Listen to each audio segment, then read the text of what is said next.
बड़ा फैसला लिया गया 8th पे कमीशन को आज माननीय प्रधानमंत्री जी ने अप्रूव किया। 8th पे कमीशन का कॉम्पोजिशन और उसमें क्या टर्म्स ऑफ रेफरेंस रहेंगे, कितना टाइम पीरियड रहेगा, वो सारा आज अप्रूवल हुआ और ये बहुत बड़ा महत्वपूर्ण फैसला है।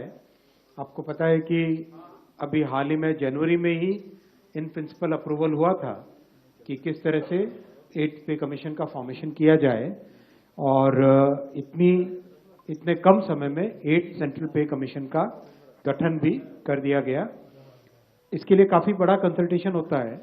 कई मंत्रालय जिनमें बड़ी संख्या में सरकारी कर्मचारी हैं सेंट्रल गवर्नमेंट के, डिफेंस हो गया, होम हो गया, रेलवे हो गया, और डीओपीटी के माध्यम से जो जॉइंट कंसल्टेटिव मैकेनिज्म है सभी यूनियंस का, सभी फेडरेशंस का, उस जेसीएम के साथ भी डिटेल्ड कंसल्टेशन होता है। इन सब कंसल्टेशंस के बाद में ये टर्म्स ऑफ रेफरेंस फॉर्मेशन किया गया है, तो ये बहुत ही एक इम्पॉर्टेंट टाइमली एक्शन ले लिया गया है और करीब 50 लाख सेंट्रल गवर्नमेंट के एम्प्लॉयज हैं। कई राज्य सरकारों के साथ भी इसमें कंसल्टेशन किया गया और करीब सभी राज्य सरकारों ने इसमें सहयोग दिया है। 18 मंथ्स के अंदर ये रिपोर्ट आएगी इसकी 8th पे कमीशन की।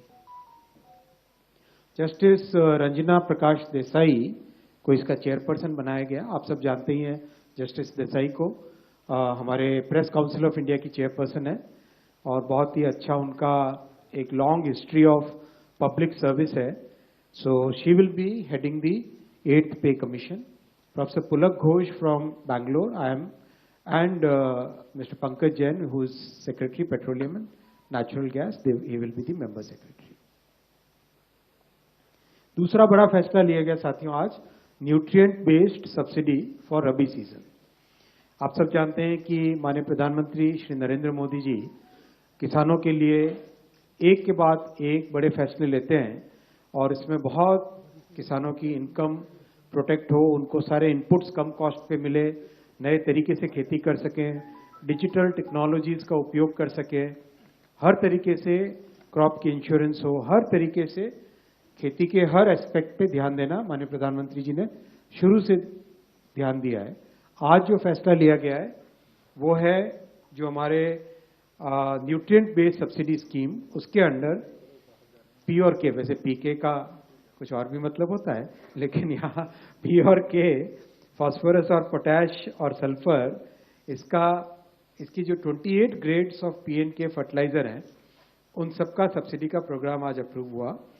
और जैसा आपने पहले भी पिछले कैबिनेट ब्रीफिंग्स में देखा है, जो बड़े फैक्टर्स हैं, इंटरनेशनल प्राइसेस कितने हैं, किस तरह से कॉस्ट पे इम्पैक्ट आ रहा है, किस तरह से डिलीवर्ड प्राइसेस हमारे होते हैं, ओवरऑल सारे फैक्टर्स को मिला के जो बैलेंस्ड यूज करने के हिसाब से जो डिसाइड होता है वो आज डिसाइड किया गया है।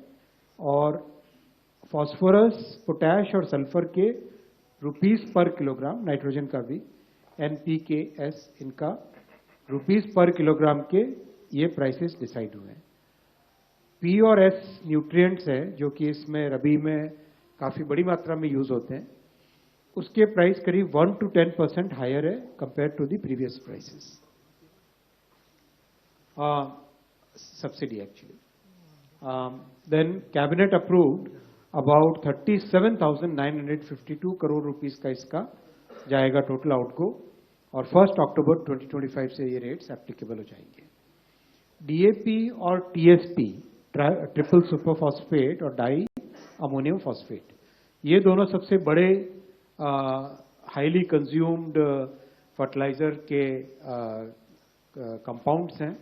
इनका करीब 60% इन दोनों का कम होता है कंजम्पशन।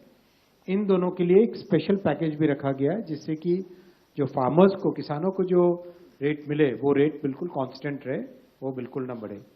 ओवरऑल ये सारा का सारा जो पूरा प्रोग्राम है, इससे हमारे किसानों को इस रबी सीजन में बहुत बड़ी राहत मिलेगी और उनके लिए कोई भी रेट आगे ना, उनके लिए कोई रेट बढ़ेगा नहीं और जो भी एक्स्ट्रा बर्डन होगा वो बर्डन सरकार वहन करती है।